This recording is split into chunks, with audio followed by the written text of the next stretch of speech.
जोहार, जय मूल निवासी। मैं आकर्ष और आप देख रहे हैं MN TV।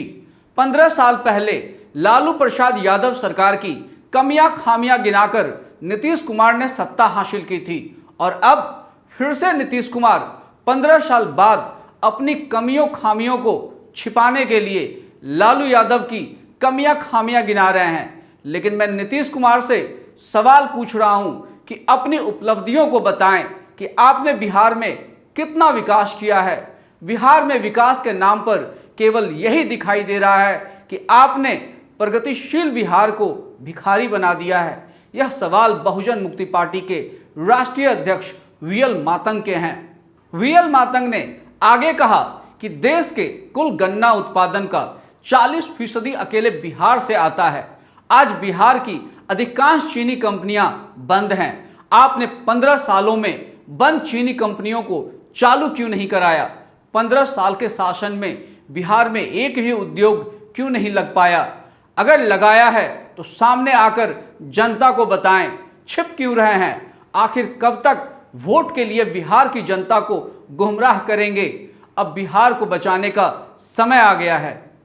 VL मातंग ने बाबा साहब अंबेडकर के कथनों पर प्रकाश डालते हुए कहा, 21 जुलाई 1946 को पूना में डॉक्टर बाबा साहब अंबेडकर ने कहा था, इस आज़ादी के आंदोलन में कोई राजनीतिक पार्टी हमारा साथ सहयोग करने वाली नहीं है। उन्होंने आगे कहा, आधुनिक भारत में ब्राह्मणों की गुलामी से मूल निवासी बहुजन समाज को आज़ाद कराने के लिए आंदोलन चल रहे हैं। इसलिए मूल निवासी बहुजनों की आज़ादी के आंदोलन में साथ सहयोग देने के लिए बहुजन मुक्ति पार्टी बनाई गई है। अगर मूल निवासी बहुजन समाज अपने वोटों को हथियार की तरह इस्तेमाल करते हैं तो यह लड़ाई हम आसानी से जीत सकते हैं। बिहार की करोड़ों जनता जहां एक तरफ कोरोना जैसी घातक महामारी से जूझ रही है तो वहीं दूसरी तरफ सूबे के 18 जिलों में बाढ़ ने तबाही मचा रखा है।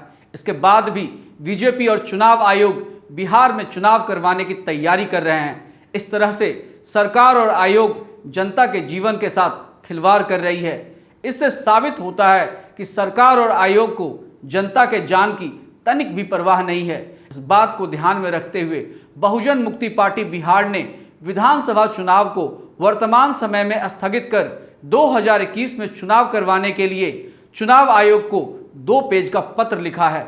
इस बात की जानकारी पार्टी के राष्ट्रीय महासचिव परवेंद्र प्रताप सिंह ने दी है। पत्र में लिखा गया कि WHO के अनुसार कोरोना एक वैश्विक महामारी है। इससे बिहार के 12 करोड़ जनता की जान माल को खतरा है। यही नहीं, बिहार के 18 जिले पूरी तरह से बाढ़ की चपेट में हैं। कई लाख गांव डूब चुके हैं जिससे जीवन अस्त व्यस्त हो चुका है। बाढ़ की चपेट में आने से कई लोगों की मौत भी हो चुकी है। दूसरी तरफ महामारी भी फैल रही है, जबकि बाढ़ प्रभावित 18 जिलों में करोड़ों मतदाताओं के मतदान पत्र सहित अन्य जरूरी दस्तावेज पानी में बह गए हैं, जिससे पोलिंग बूथ पर मतदाताओं की सही पहचान करना संभव नहीं होगा, बल्कि इससे बड़े पैमाने पर फर्जी मतदान होने की भी संभावना है। परवेंद्र प्रताप सिंह ने कहा, वर्चुअल रैलियों से प्रतिनिधियों का जनता के प्रति जवाबदेही का सिद्धांत खत्म हो जाता है। वहीं सामान्य रैलियों से जनता अपने प्रतिनिधियों से सवाल जवाब करती है। वहीं प्रत्यक्ष संवाद न होने की वजह से जनता के मौलिक अधिकार का हनन भी होता है। उन्होंने कहा, वर्तमान केंद्र और राज्य सरकार सरकारी मशीनरियों का दुरुपयोग करके वर्चुअल रैलियों के माध्यम से जनता को धोखा देने और मूर्ख बनाने का काम कर रही है।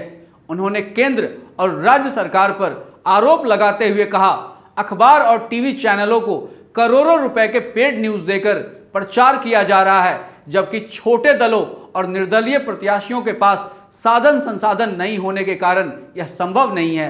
अंत में परवेंद्र प्रताप सिंह ने कहा, चुनाव में इस्तेमाल होने वाली EVM मशीनों को बार बार अलग अलग मतदाताओं के छूने की वजह से संक्रमण तेजी से फैल सकता है तथा WHO के नियमों का उल्लंघन भी होगा, जिससे बिहार में कोविड-19 सामुदायिक फैलाव की तरफ बढ़ेगा और भारी संख्या में लोगों की जान जा सकती है।